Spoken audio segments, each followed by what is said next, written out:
Des Autotransact Talent Réseau plus que pro pour la défense du consommateur.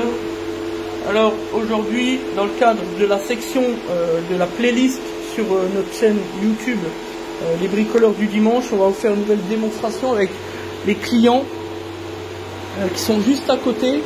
Donc là on est sur une Audi A7. Donc là on fait un traitement à l'hydrogène qui nous a été sollicité par le client après le diagnostic que nous avons réalisé sur la problématique des motoventilateurs qui s'enclenchent, même moteur coupé. Lorsque le client s'est rendu chez le concessionnaire de la marque, tout simplement on lui a dit, sans même regarder, sans utiliser l'outil diagnostic, c'est votre FAP, c'est parce qu'il faut rouler 1000 km, il faut qu'il se régénère, etc., etc. Sans même regarder. Effectivement, de temps en temps, on a la problématique liée à la fonction filtre à particules, mais dans d'autres cas, c'est simplement un problème électrique au niveau de la fonction motoventilateur, ce qui est le cas ici, puisque nous avons analysé au niveau du diagnostic, on n'a aucun élément en anomalie au niveau du filtre à particules. Par contre, on a un défaut court-circuit motoventilateur haute puissance.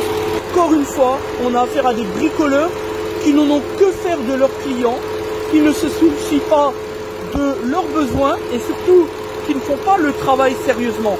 Parce que si chez le concessionnaire on avait fait un diagnostic, ce qui est la norme, ce qui est la logique même, le bon sens, suite à la demande du client qui constate qu'il y a un problème sur son véhicule, eh bien on n'en serait pas là.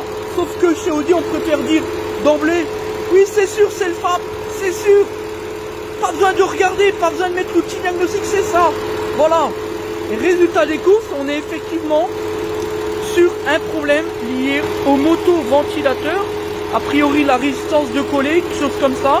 Il faudra faire une recherche de panne approfondie, mais en aucun cas on est sur un problème de FAP. Il n'y a pas de problème de filtre à particules. La difficulté, c'est tout simplement qu'aujourd'hui, dès qu'on voit arriver un client, soit c'est le GR, soit c'est le FAP.